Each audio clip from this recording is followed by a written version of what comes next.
Hey everybody, welcome to another Tuesday tip. And today we're talking about those HOTMA FAQs that came out last week. We've got Vickie and a very special guest, DeAnna Baker. Hey DeAnna, thanks for joining us. Hey, thanks for Yes, having me. yes. Today, we're going to go over some FAQs that we got last Friday. Don't know how many of you received them, but HUD did put some HOTMA FAQs out there last Friday evening, I want to say, or Friday morning, I want to say about 10 o'clock. And we're going to go through some of those. There were only 11 that were put out there. We're expecting many, many more. The first question is, can multifamily housing owners implement HOTMA provisions prior to the release of the HOTMA compliant version of TRACS 203A. As you know, last week, Evan and I talked extensively, and we were telling you that wait until your software was ready. Wait. DeAnna, we want to know what you think since you process the HAP vouchers for Navigate. What do you think about the question and the answer to number one? I read the question, but I didn't give the answer. So HUD is suggesting that you can go ahead and do it and that you use an override button. That is the suggestion, but I would echo the sentiments of you and Ebony from last week. We would encourage you not to do anything manually, to wait on your software to be able to do that for you. That's going to limit hopefully any miscalculations, and it will allow everything to be incorporated with the software that's able to do all those calculations for you. Okay, and I also agree. And remember that even though you could use this override for TRACS 202D, TRACS 202D cannot carry the heavy lifting. So there's no telling what you might have to do or the time you might have to waste to try to get it corrected by the time 203A comes out. That was question one. You can always send us some. Sure. I'm sorry to interrupt, but DeAnna, just so people at home, especially for our clients in Alabama, Mississippi, Connecticut, and Virginia, what kind of headaches does this cause? So the rent override function that has been offered as a workaround until the software is ready has the capability of allowing someone to manually calculate or put in a number that is not exactly correct, and it will come across on the certification. There'll be little that we can see from our side. It won't be until the relationship managers are on property or doing some type of review of that file that they will find that something was, potentially miscalculated. So you're looking at miscalculations, you're looking at payments that are being made or not made for the incorrect amounts. You're also looking at potential corrections, back up to 3 years if you have, a superior MOR and they're not out on your property as often. So there are a lot of potentials for miscalculations and incorrect payments. Which means, an incorrect payment, does that mean that someone could actually owe you 3 years down the road, owe HUD or something? Yes. Okay. Yeah, they could owe HUD, or there could be money owed to the owner agent. It could go either way, but it would be an improper, calculation that was done that resulted in an improper payment that would have to be recouped, plus or minus to whomever that it needs to be done for. Are there any chances that they could owe the resident? Yes. Yeah. Any kind of calculation error, I think, is possible. This is a really big change from what we've all been used to. And so if you are looking at, the good parts of this that are going to be to the benefits of the tenants, because there are good parts, there is a potential to misinterpret or misunderstand because we're still waiting for a lot of clarifications on things and just not fully understanding how to do some of these calculations. It could result in incorrect payments, to the owner or to the agent. So just wait. Just wait. Just wait. We're saying just wait until you have the software. The software will do the heavy lifting for you. It will trigger if you've incorrectly entered something or if there's a missing piece to the puzzle, and that will lessen the likelihood of an incorrect payment. Very good. Okay. So question number 2, Ebony. Yes. During an MOR, will the prior TSP or the newly updated TSP be used for the review? And will any HOTMA-related findings or observations be issued? Okay. Until Tracks 203A is ready and has been released, an owner is operating fully under the HOTMA rules. They need to be operating fully under the HOTMA rules. Will you use the new tenant selection plan? Up until that point, we will use the existing tenant selection plan. Now, HOTMA is supposed to go into effect July 1st, 2025. So that means that the reviewers, the contract administrator reviewers, will be looking at 2 plans. They will be looking at one, if you have not already converted to 203A, which we're hoping you have not. And 2, they will look at your new HOTMA compliant tenant selection plan to make sure that the items that you need to have listed there are listed, and you can find these items in HUD Notice 2024-10 and also H 2023-10. We want to make sure that you are in compliance with that tenant selection plan, but we will not be giving any findings for the lack of information in the plans.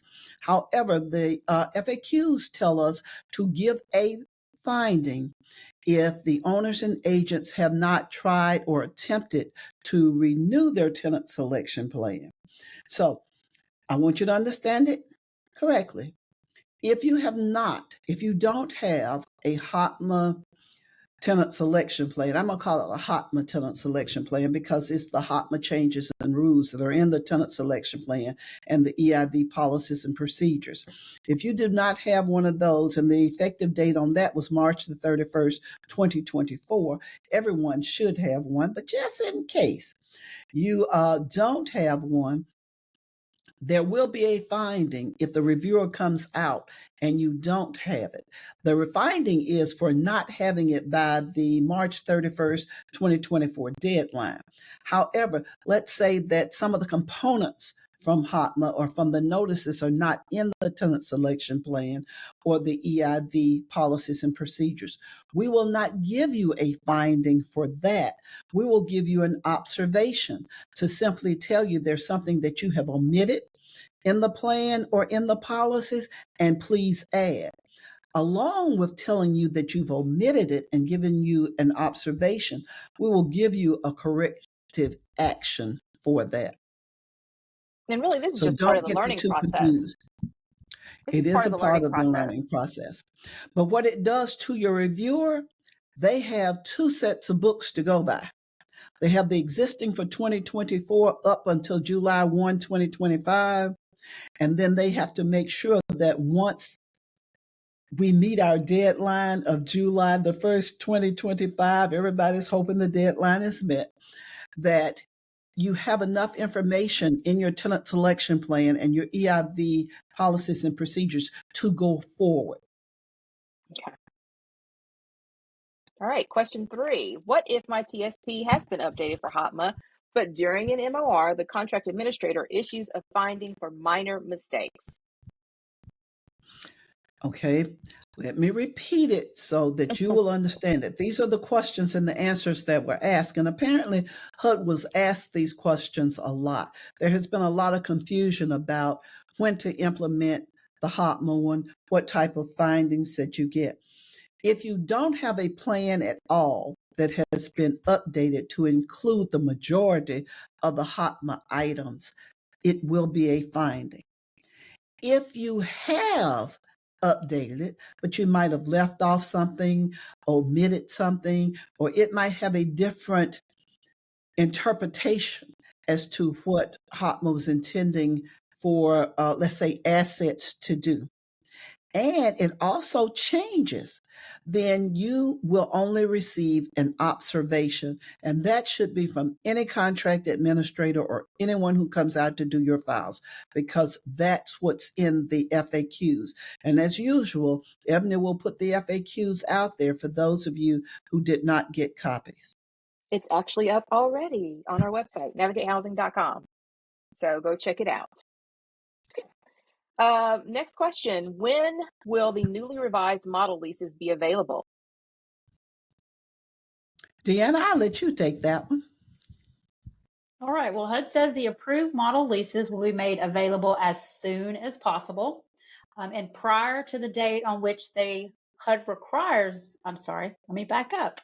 HUD approved the model leases will be made available as soon as possible and prior to the date on which HUD requires full compliance with the HOTMA final rule. So you will have the updated leases before the HUD final rule is put into place for HOTMA.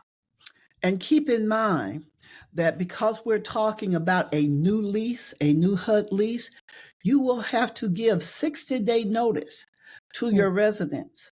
They have the right to read the lease. They have the right of 30 days to accept it or to reject it. If they accept it, then they have another 30 days to sign it and return it to you, and you give them a copy. If they reject it, they have 30 days to move. So do not expect for a resident to sign a lease without giving them proper notice. Again, the notice for the lease is 60 days. They have 30 days to accept or reject. If they accept, you have an additional 30 days to get them to sign it. You take the original, give them a copy. If they reject it, they have 30 days in which to move. Now, as we all know, and I don't know whether it's in the questions or not, I forgot whether it was or not, but I'm going to mention this right here. As we all know, the house rules are a major support to the lease. You have to give them notice if your house rules change also. That notice is 30 days.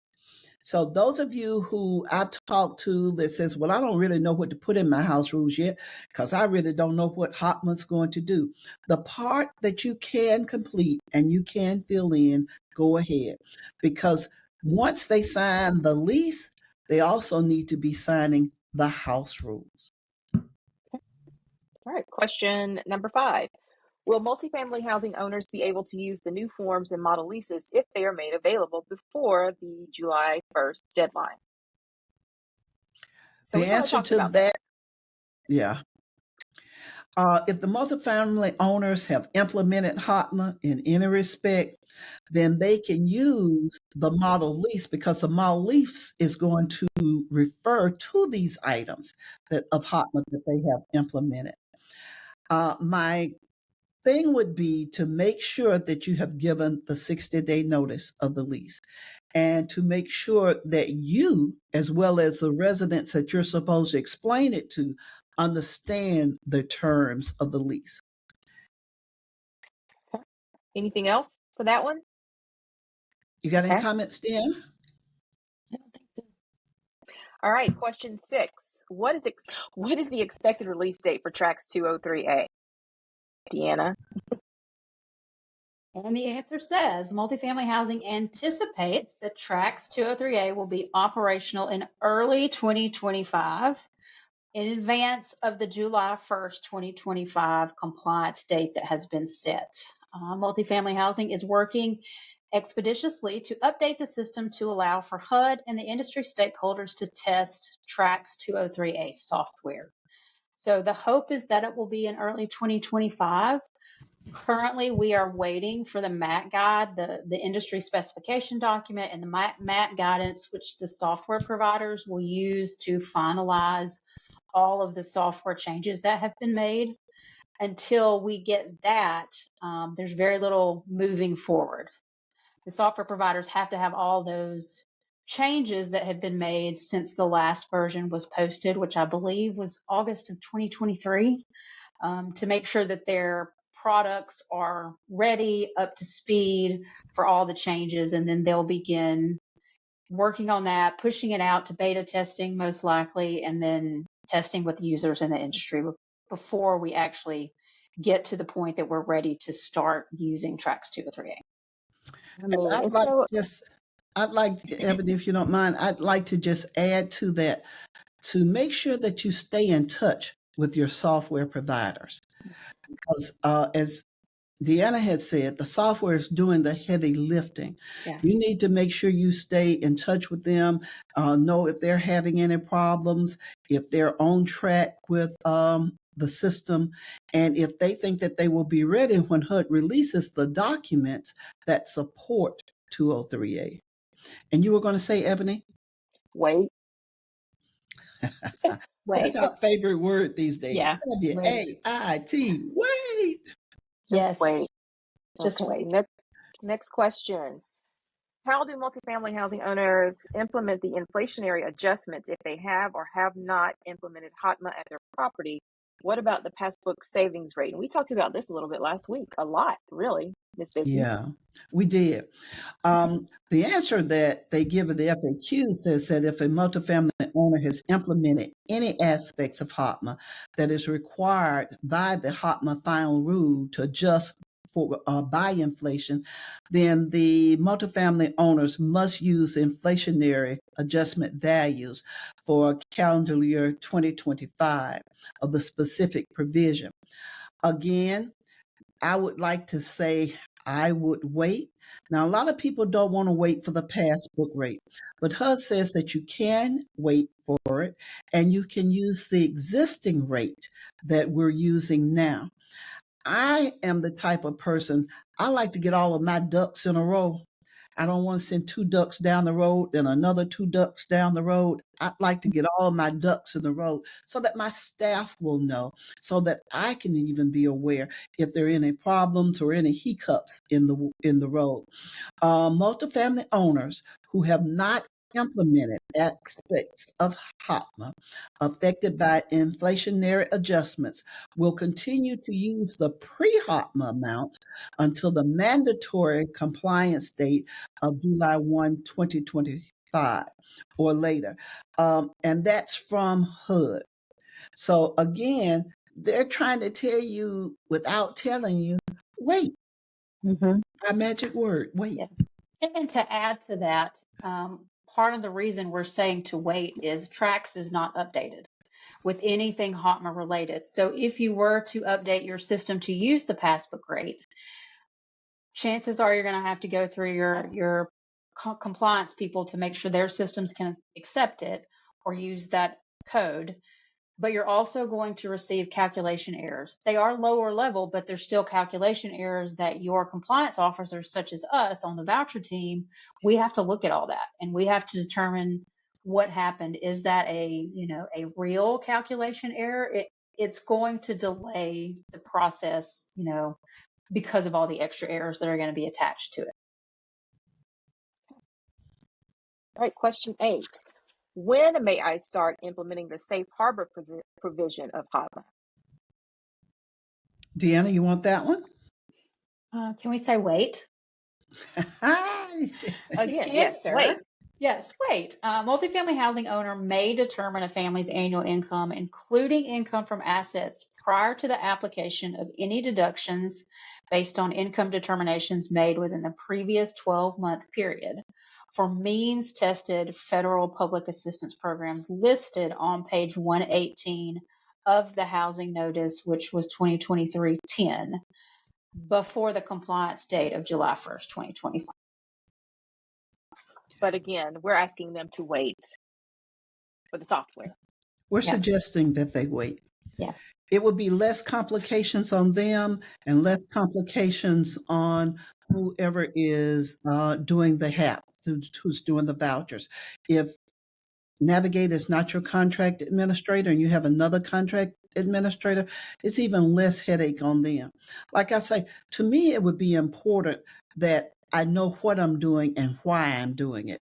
So if you just do something or you do parts of something and you don't get all of the parts together, you might end up in a big mess. We don't want that. Okay, question 9. What do I do if I become aware of the need to correct a TRAX 202D certification after I've adopted TRAX 203A? Now that's a DeAnna question. That is a doable thing. In prior tracks releases, there has always been the ability to correct a certification that was done under the prior tracks version. So you will have that same ability with tracks 203A to make sure that those corrections are done under whatever version of the system they were created in. The certifications are going to record what version of the what version the certification was completed in. You want to look at the 203A MAC guide that's coming out soon, we hope. It's going to contain information, should give you directions that will help you to know exactly how to apply those 202D rules once you have transitioned to 203A. And that's going to fully happen once we have the software and the industry and everyone is up with the new version. Again, wait. Number 10, when can I start implementing the new HOTMA compliant tenant consent form, 9887, 9887A? Well, as we talked about last week, there were forms that were released that are or were out for the public, the industry to review and to make comments on. The comments closed the end of November. So we're still waiting to see if HUD will make any changes to those comments. One of the changes that I noticed, if you're familiar with the form, there were 3 blocks previously across the top. With the forms that they put out, it had only 2 blocks, a place for the HUD information and a place for the owner agent's information. The contract administrator or the PHA was left out, which was usually the middle one. Yet in the document itself, it kept referring to the PHA, which the contract administrator is a form of the PHA. So hopefully they got enough comments and they will rewrite that form so that it will be consistent in the information and the participants of the form. So you may use the form, but remember with the HOTMA 9887 and 9887A, it's only going to be used once. So I'm going to say we are waiting to see if the form is going to change after the comment period.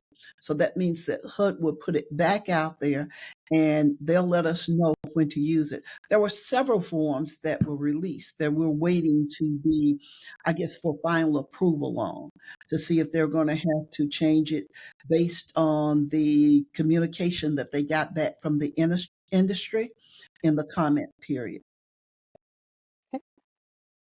All right, last question. Do I have discretion in implementing the phased-in medical hardship date set at explicitly January 1, 2024 in the HOTMA final rule? The answer to that is no. No. Why would you use something at the end of 2024 that you couldn't even use at the beginning of 24? The answer is no. The HOTMA final rule requires the phase-in medical hardship relief to be applied only to families who receive the medical deduction based on their most recent income review prior to January 1, 2024. Well, the program was extended from 2024. Now we're looking at an extension date of July 1, 2025. So again, I will say, have your ducks in a row, but don't let your ducks out of the pen yet. They're not quite ready for the pond. So just hold on to them a little bit longer. Hold on to them. Like you said last week, practice a little bit, but don't implement it yet. Yeah. Okay. Well, DeAnna, did you have anything else that you wanted to add as we close up? I think so. I think we have gone through it. I think we agree that waiting is the best practice right now until we have all of the tools in the toolbox are ready to be used. Okay. Vickie? I agree with DeAnna. We want this to be a good transition for you. We don't want managers quitting or giving up. And the only way we could do that is to do it in an orderly fashion. So I know that we've been saying since 2023, HOTMA, HOTMA, HOTMA, and it's coming. In the anticipation, continue to read, continue to think. Don't forget to let your residents, because if the industry has been as confused as they have been with HOTMA, imagine trying to explain something on July 1, 2025 to a resident who has never heard of any of this. HUD will start getting more calls. The contract administrators are going to get more calls. I don't know what they're trying to do to me down here, but they're changing all of my stuff. Let's do it in an orderly fashion. Be patient. We will try at Navigate to bring you as much information as soon as we can. As I mentioned last week, there are courses and things out there that you can take, but a lot of the instructors who have been teaching them are even saying that if you take their classes, they will give you free updates because there's more to come. Very good. All right. Well, thank you, ladies. Thank you, Vickie. Thank you, DeAnna. And thank you for watching Thank you. this week on the Tuesday Tip. We'll see you next week For another Tuesday Tip.